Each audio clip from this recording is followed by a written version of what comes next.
Good afternoon, everyone. Bonjour tout le monde. Aujourd'hui, j'ai eu la première d'une série de réunions visant à établir une nouvelle relation globale entre le Canada et les États-Unis. President Trump and I met today as leaders of two sovereign independent nations.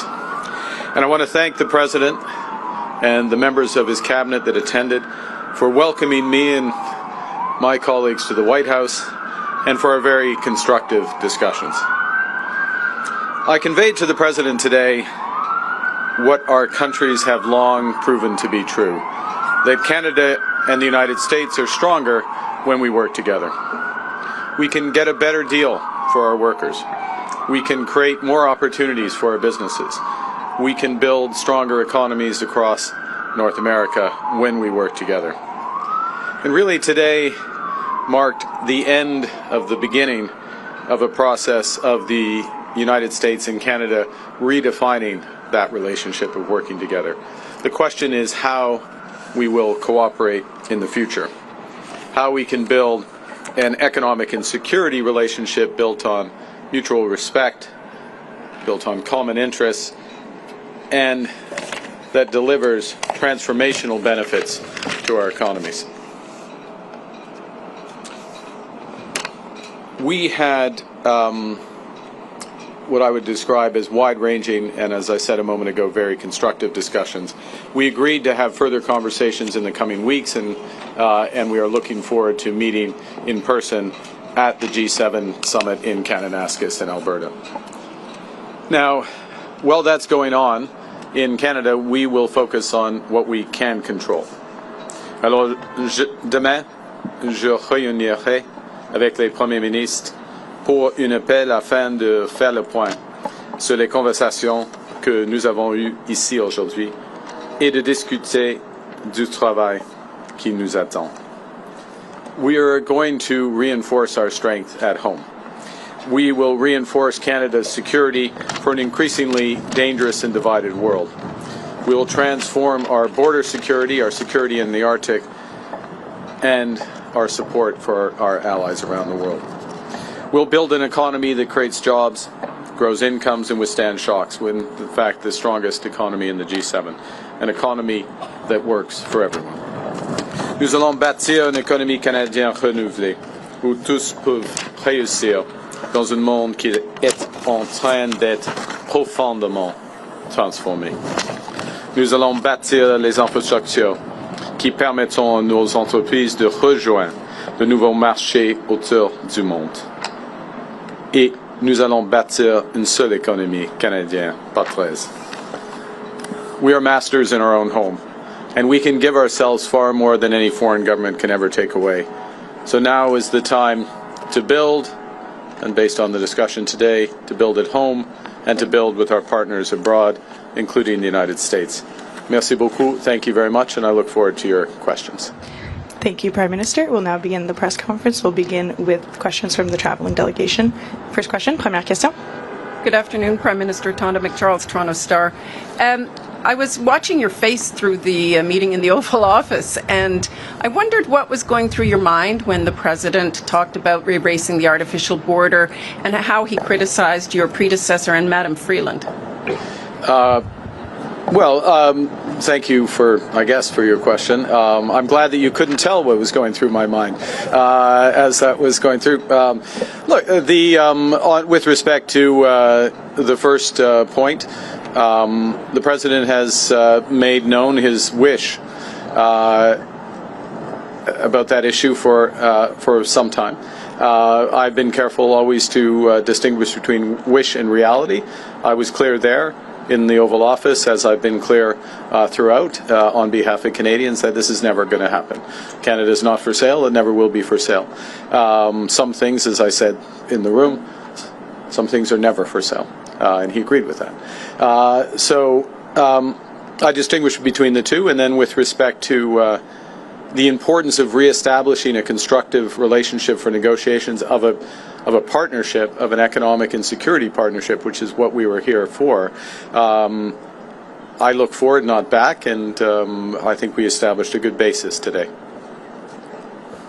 what gives you specifically any indication that the president is willing to renegotiate a new trade deal with you and drop tariffs? Apart from the fact that he said that he would, is willing to have that negotiation, I think that's the main thing. That doesn't presuppose the outcome of the negotiation. As I've emphasized, it's a complex negotiation. There'll be zigs and zags, difficult aspects to it, but the prospect is there. We discussed it in more detail, and as I said a moment ago, we'll be following up both between officials, but also he and I in the coming weeks. Thank you. Bon. Sorry. Bonjour, Thank you. Thank you. Bonjour, M. Carney. Bonjour, madame. Avec quoi ressortez-vous concrètement de cette rencontre avec M. Trump? Ouais, nous avons eu une discussion à travers des sujets géopolitiques et des sujets et des enjeux qui impliquent les relations commerciales du Canada et des États-Unis. Nous avons un trajet concret. Nous avons eu un échange des perspectives en ce qui concerne les tarifs, les objectifs stratégiques des États-Unis, les objectifs stratégiques du Canada. Et il y a plusieurs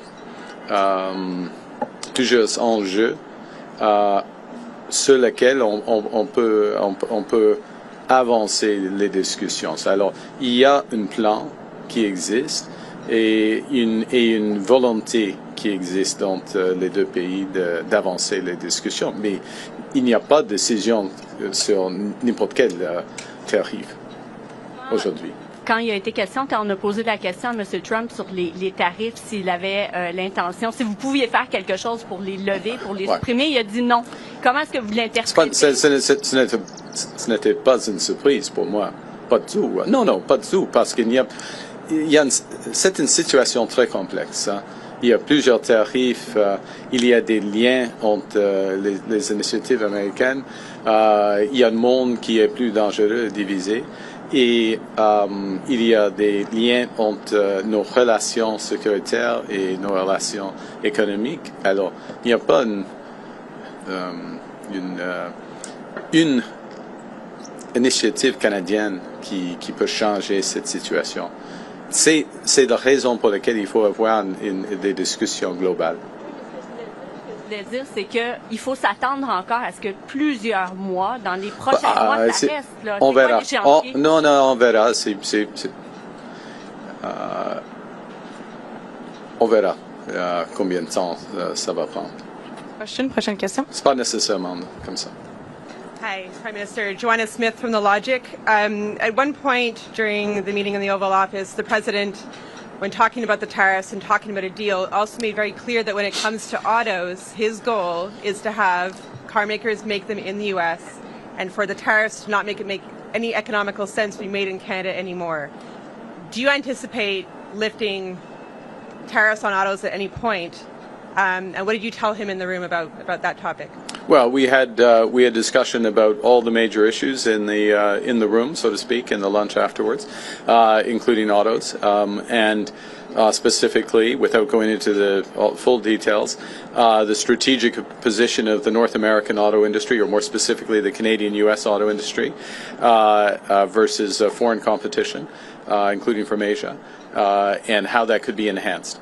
I and the Canadian government, and I would say the Canadian auto industry, I would actually say the auto industry as a whole, is of the view that Canadian auto workers, Canadian auto companies, Canadian parts companies, Canadian steel, Canadian aluminum, all play an important role in enhancing the competitiveness of American auto companies. So we will continue to press that case and look for an arrangement that takes full advantage of it for the benefit of the United States, but of course, from our perspective, very much for the benefit of Canada. And what did he ask you about China in your closed-door meetings, and what did you tell him? That's why they're closed door. Well, yeah. We had a wide-ranging discussion. Next question, prochaine question. Yeah. Bonjour, M. Carney. Michel Bonjour. Sabat, la presse canadienne. Je vais essayer de faire du chemin sur la question de ma collègue Mélanie un peu plus tôt. Est-ce que vous repartez avec quoi que ce soit de tangible au niveau du commerce, des droits de douane? Et comme j'ai dit il y a quelques jours, je n'attendais pas qu'il y aura des fumées blancs ici.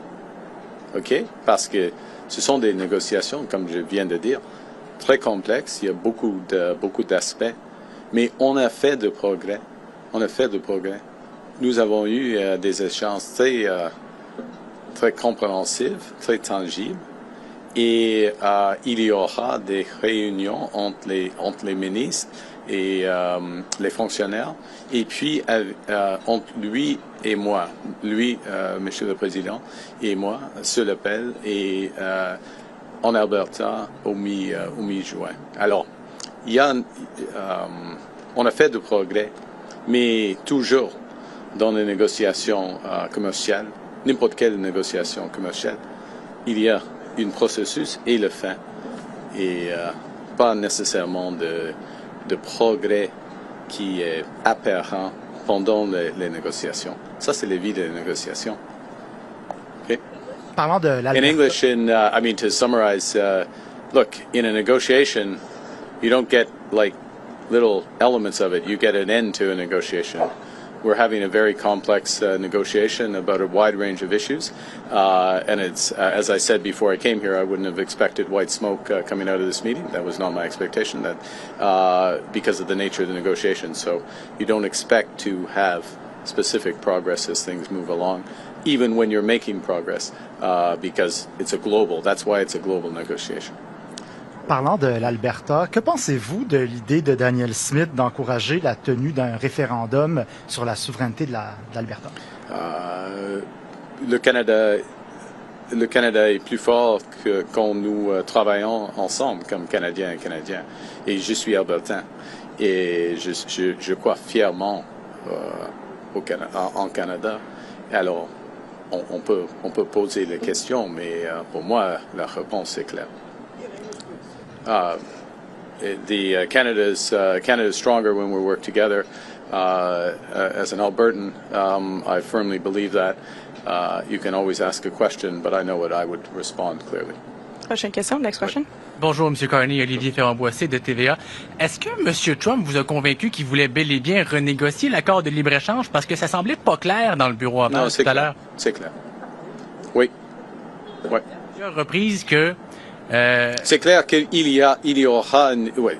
Nous avons commencé la renégociation de nos relations commerciales, y compris la laine. OK? Vous aviez dit à plusieurs reprises que, selon vous, M. Trump voulait nous briser pour nous posséder. Est-ce que c'est encore votre lecture de ses intentions après votre rencontre d'aujourd'hui? Moi, je crois nous sommes forts. Et le Canada devient de plus en plus fort, jour après jour, semaine après semaine, avec le nouveau gouvernement. Alors, il va être déçu de cette idée. Prochaine question. Next question. Good afternoon, Prime Minister. JP Tasker, CBC News. How are you? Hi. I'm well, thank you, JP. Good. How are you? I'm good. Good. Do you feel better or worse about Canada-U.S. relations after meeting with the President today?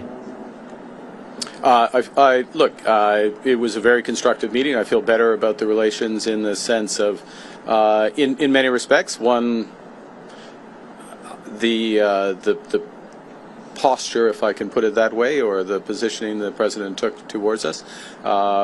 Secondly, the breadth of discussion and how concrete the discussions were.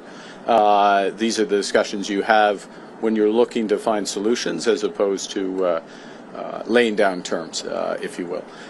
So feel better about that. And I would add one other thing, which maybe isn't as obvious, so I should say it, which is that we also discussed a number of issues globally, geostrategically, if I can put it that way, where we have common interests, common concerns, and that, of course, is a sign of a broader and very healthy, or a healthy relationship. Look, we have, JP, we have a lot more work to do. I'm not trying to suggest, at any respect, that we can have one meeting and everything's changed. But now we are engaged, and very fully engaged.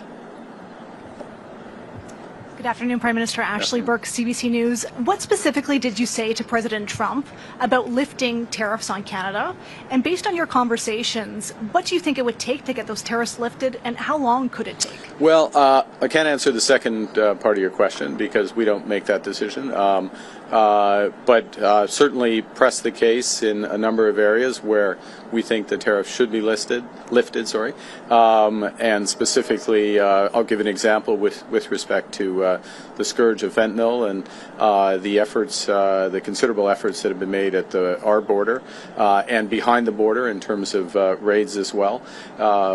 Huge investments in border personnel, in drone surveillance, Black Hawk surveillance, and then those are being reinforced, as you would have seen during the campaign, commitments to another 2,000 in effect. 1,000 border guards through CBSA, another 1,000 RCMP, further efforts there. And what we're seeing is huge results for this. Canada's contribution to this problem, cross-border problem, was always very small, but it's down by over 90% with the efforts. And it is an absolute focus of the government. So that is an example of where we would see the case being very strong for the tariffs to be removed. We've made that case. We'll see where that goes.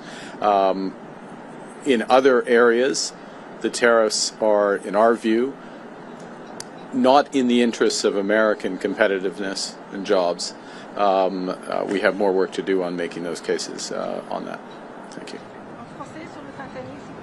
Pardon? Sur le fentanyl, alors, nous avons fait beaucoup de progrès en ce qui concerne le fentanyl.